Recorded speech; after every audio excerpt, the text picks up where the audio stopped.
Welcome, welcome everyone. Thanks for tuning in to this episode of Conversations on Conflict.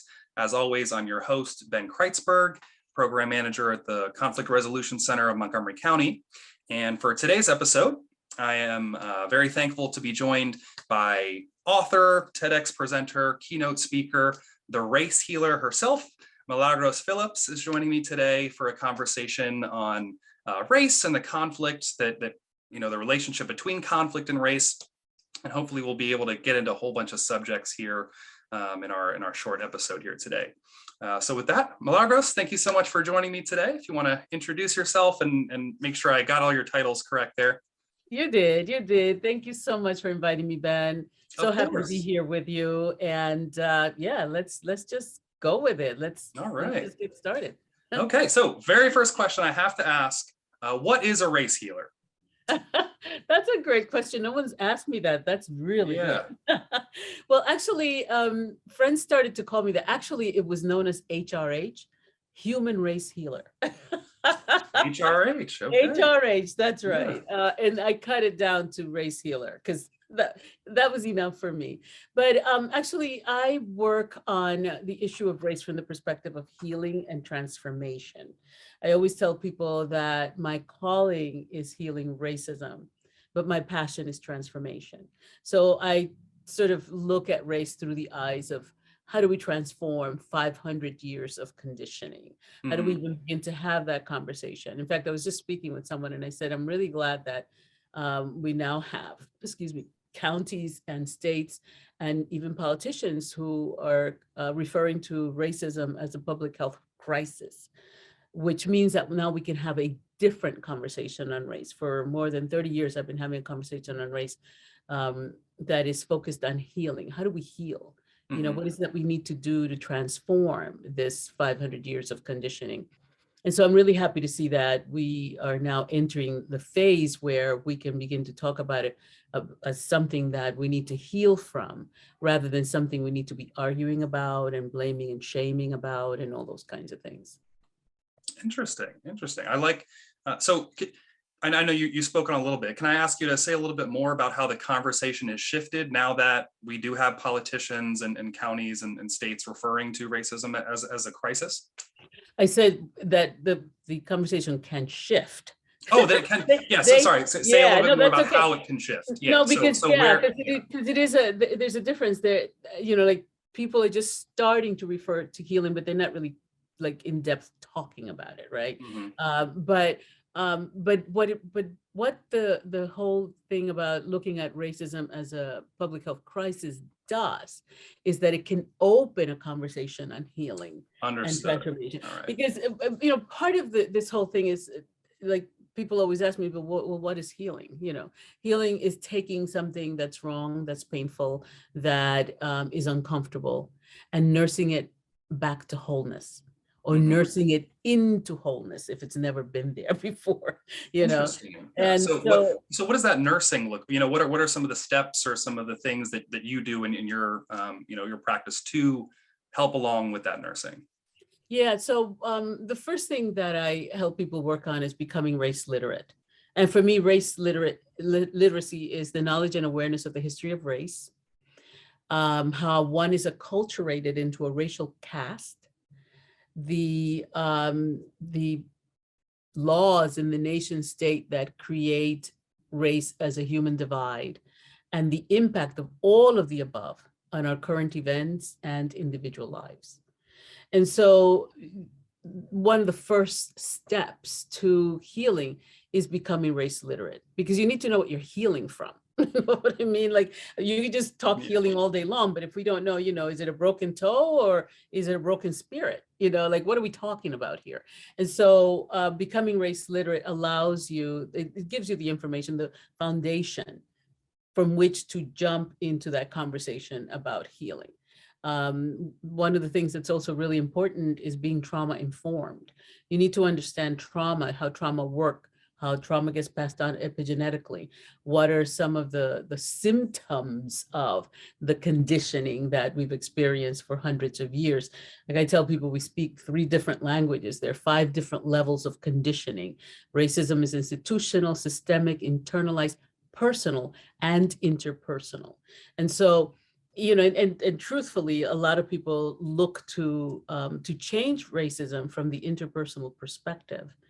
But the reality is that you have 4 other layers before that I needs to be see. Yeah. unraveled, right? That's interesting. I like that. So, you are a race healer, but the first step is being that race educator, right? Having Mhm. to lay out all of these, lay out the history, like you said, lay out education about trauma and being trauma informed. Yeah, no, I love that distinction there. Yeah, and when you think about it from the perspective of healing, when you go to the doctor because something's wrong, something's hurting, something, you've got some kind of illness or something, one of the first things they ask you to do is to lay out your history.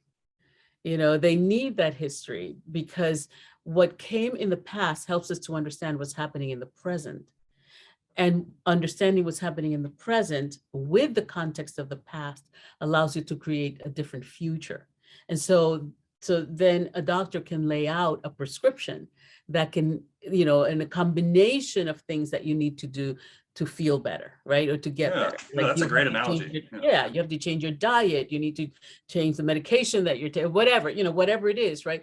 And without that history, then, that doctor's kind of shooting in the dark, because they could be giving you something that, you went there because you had a pain in your arm, right? So they give you something that's good for your arm, but bad for your heart. And they don't know that you have a family history of heart condition, right? So they just made your condition worse, right? And so understanding the history is really important if we're going to change the future.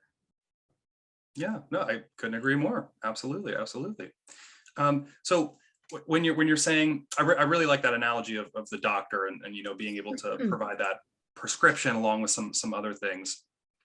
Could you talk a little bit about what that prescription looks like in your field? So what are some things that some techniques, strategies that you'll use with individuals once you've gone through the process of laying out the history and the education piece that you do? Mhm. Yeah, so the next thing is helping people to find out where racism lives in their bodies.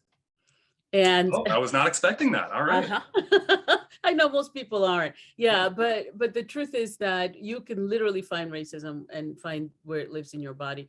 I have an exercise. Is it okay if we do a little exercise for Please, the yes, audience? yes. And for you to participate with me. Normally we have like at least 4 or 5 people that can give us feedback, but maybe you'll be able to sense it. So what I do is have people just kind of take a nice deep breath and blow it out and just become present to their bodies, right? Just be present to your body. And it's good to close your eyes because it helps you to focus.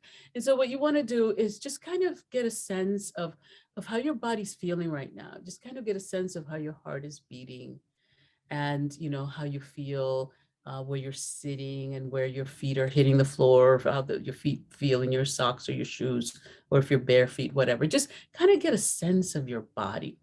And then I want you to just take a nice deep breath and blow it out again. And just simply silently, without saying a word, but simply silently say to yourself, racism, racism. And notice how your body is feeling and what's happening in your body as you say again, racism. And take a nice deep breath, blow it out. And now I want you to silently again say to yourself, peace, peace,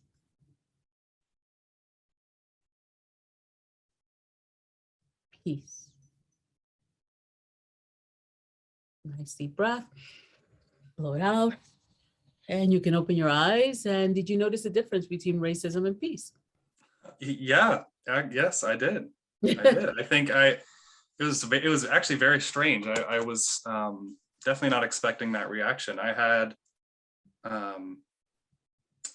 felt it both times. I felt something in my muscles, and actually when I the word racism kind of like I felt it on like the back of my neck a little bit, Mm. kind of like when you get like when you get like when the hair stands up on the back of your neck when you get like scared or nervous or Yeah. something. Yeah. And then yeah, and my muscles kind of got tensed up a little bit, and then when I said peace, it kind of had the opposite effect, I would say. Yeah. I've kind of felt my shoulders drop a little. Uh-huh. Yeah. Yeah. I mean, I've done this exercise literally with hundreds of people, and it's always the same story. People feel it in some place in their body. And how people often describe it is sort of like if it feels like stuck energy, so to speak, right? Versus peace, which feels like it's moving and it's radiant. Peace feels more like a radiant energy in your body as opposed to racism, which is like stuck. When I have people do that same exercise using the word anger, they often have the same reaction of that feeling stuck, like there's something stuck. It's either in their throat or their heads or some part of their body. So, it's just to give people a sense of the stuff is living in your body and you're acting, reacting, and interacting with people, and you're not even aware of the fact that you're carrying it. I mean, now we do bias training, right? Which is very helpful because it helps people to understand that we all have biases. The thing Certainly. is, yeah, the thing is that racial biases are very specific. Racial biases have a 500-year history, and they're not natural biases. Segregation is not natural to human beings. We are creatures of connection, right? Mhm. And so, so really helping people to break it down and to unpack what is this that we're really dealing with? What does it look like and feel like? And then we go into layers, like, looking at how we walk through life with a sense of innocence around this stuff until something happens and we lose our innocence. But we never grieve for the innocence loss. We just carry the grief of it. And so that gets stored in your body. And then, we move to the layer of denial, because what happens is that when someone brings up the word race or racism or says something that is racially charged, immediately we feel it. And for some people, it feels like a punch in the gut, or, but we have a physical reaction to this thing because the body makes a chemistry for everything, every thought, every word, every experience.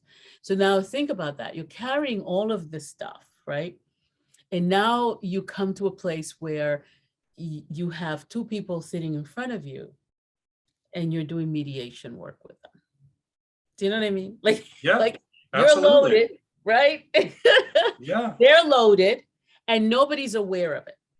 And then somebody says something and somebody else gets triggered, and you see, and so No, having I definitely see that. I mean, as a mediator, I've gone through implicit bias training myself, and I definitely, it's weird. You learn things about yourself that you never would have considered if you don't sit there and ask yourself the hard questions and really think about it. Yeah, yeah.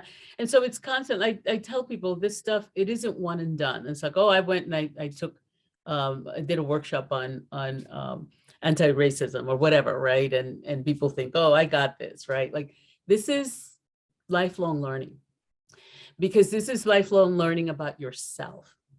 It's the parts of the self that we don't know because they've been covered over by the dysfunction. And so as you start doing this healing work, you start learning about you. You come out of it. Every time you peel away a layer, you learn more about yourself.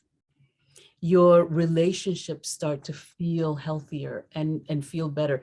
You find that you're able to speak up at times and in places where you didn't even have a voice, or you didn't think you had a voice, or you thought you didn't even belong in the conversation.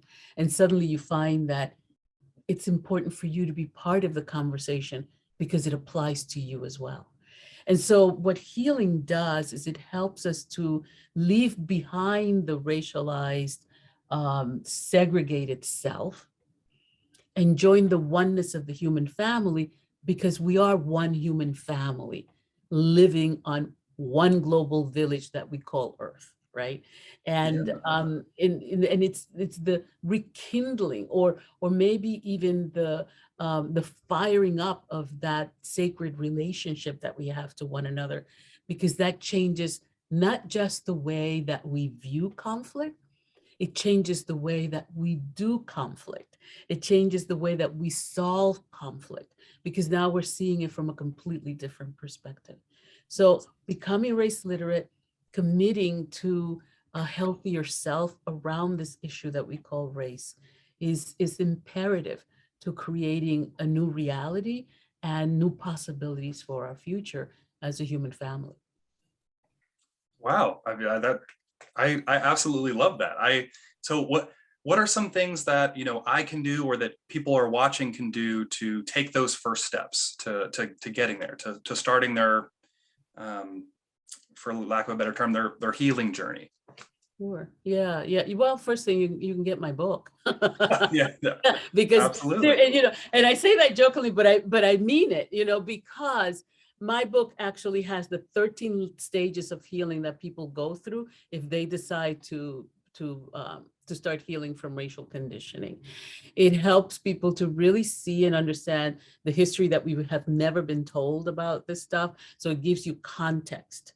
It breaks down what the trauma is, because it's Mhm. very obvious how racism traumatizes and impacts people of color. That's really obvious, right? It's not Certainly. so obvious how it traumatizes white people, and how white people are acting out of that trauma, and how hurt people hurt people. We know this now from studying how trauma affects people, and how that trauma has nothing to do with people of color. This is a trauma that's been passed on through generations of white people. It's part of their ancestry. It's looking at the violence that has been perpetrated throughout the world, and how white people carry that literally in their bones. You know what I mean? Mhm. And so becoming aware of how you are part of the problem can help you become part of the solution, and help you to really see yourself as someone who can make a big difference in something that impacts the entire world. So becoming aware and becoming conscious is really imperative. And the name of that book is Cracking the Healer's Code: A Prescription for Healing Racism and Finding Wholeness. Because really it's about what is that whole self that is behind all of this conditioning that we have received, and all of this segregation, which causes internal segregation. It's the heart and the head are in two completely different places, you know what I mean? Yeah, Because of what we've learned. And also understanding that this is not about shaming and blaming. We've all been trained under the same umbrella with the same conditioning, but we've all learned what part of that conditioning belongs to us as a group, absolutely. Yeah. And right? I think, but just taking something you just said, I think that aspect of shaming and blaming is, I mean, a huge barrier right now, for especially, for the white community, especially, there's so much shame and blame gets thrown around that I think people aren't taking that time to do the work, right? To educate themselves, to figure out, what they need to do to begin that healing journey, right? Understand where that trauma is coming from, understand the history that people of color have lived the past 500 years and how it's affecting them today. And I like what you said about how, it gets passed out in your bones, because I really do think that is true. And I think what it takes is to take that first step, because it is hard. It's hard to sort of put put the mirror up and really take a good look at yourself and your history and your ancestors' history. Yeah. But if you don't do that, then that cycle of shame and blame is just gonna keep rolling. Exactly, exactly. And and the truth is, looking at it from the healing perspective, it's really hard to heal when you're in shame and blame. It really is. Mm, I call it the love and fear syndrome, right? It's a lot easier to heal if you're functioning from love than if you're functioning from fear. yeah, And so just how do we create a container that allows people to be present with who they are, what they've learned, what's come through their lineage, so that they can finally really heal it. Because the other thing is, if you, excuse me, why I think that, excuse me, having an understanding of how trauma works is so important, because there's primary trauma. And Black and brown people experience primary trauma when it comes to race all the time. We also experience secondary trauma. White people experience secondary trauma around race, and no one ever breaks that down for them or helps them to understand that. And it's that secondary trauma that causes them to do some of the things that, what people are calling Karens of the world. Hurt people, and it's this, that combined with white privilege, it's volatile. It's a combination absolutely. that, all you have to do is pass by a place where there's been any kind of fire and you light up, right? And so, so helping the white community to break down their trauma and understand it, and understand how that their unwillingness to do that deeper work that clears that trauma maintains the dysfunction in place. And what I tell people, about healing is that, if you are part of a family where someone has a drug addiction problem, or they're an alcoholic, that person has the disease, but everybody else in the family gets sick. That's why we send the alcoholics. That's a wonderful analogy. Yeah, we send the alcoholics to AA, and we send the family to Al-Anon, and we send the children to Alateen. You know what I mean? Because we realize that the whole family has been made sick by their disease. If we look at racism from the same perspective, you realize that the white members of the family are the carriers of the disease. I always tell people that racism is a problem for people of color. It is not the problem of people of color. People of color have other issues that they need to solve within the context of the community healing, right? So, excuse me. So if we look at it from the addiction model, you have the people who have the disease and are the carriers of the disease. You have how their disease affects the rest of the family. And so Black and brown people are part of the rest of the family. And they're affected by, by the racism that the white members of the family carry. These people are affected. So we have something else that we have to heal. We have to heal from the ways that we've created survival patterns in order to be able to survive under difficult conditions. We have Stockholm syndrome that we have to heal from. We have our own healing to do, but all of it needs to be done in community, because we have all been wounded by the same arrow. And if we work together, we can make huge change working together. Well, I mean that is exactly what we stand for at the Conflict Resolution Center in terms of community and making sure, one person can't do it, right? It's on everyone's shoulders to carry that burden and to move towards resolution, whatever that looks like together. You already answered it a little bit here, but one question I like to ask my guests as we're starting to wrap up is what does peace in the community look like to you? For me, peace in the community looks like individual peace that then becomes collective peace.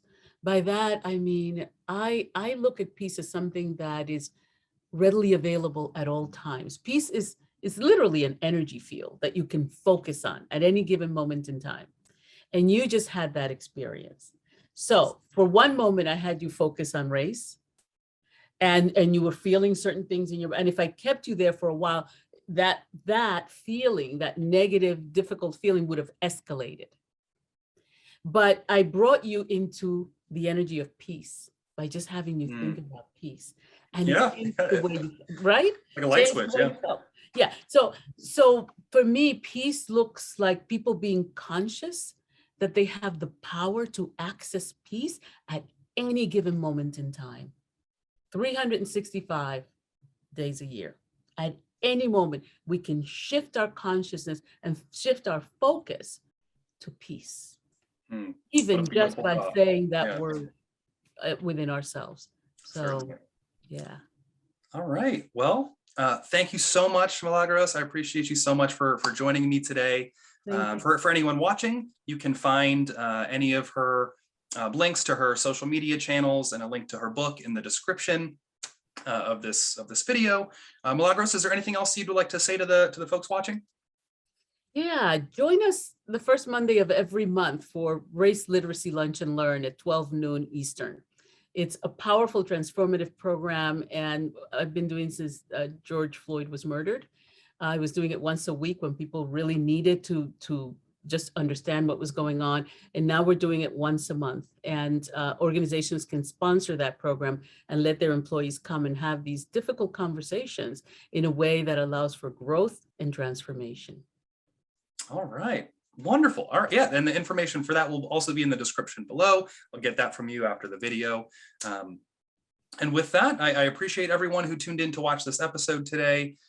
Very thankful for Milagros for joining and having this conversation about race and conflict and what it means to heal from the issues that people experience because of race and because of the history of racial oppression. So with that, I'd like to thank you again.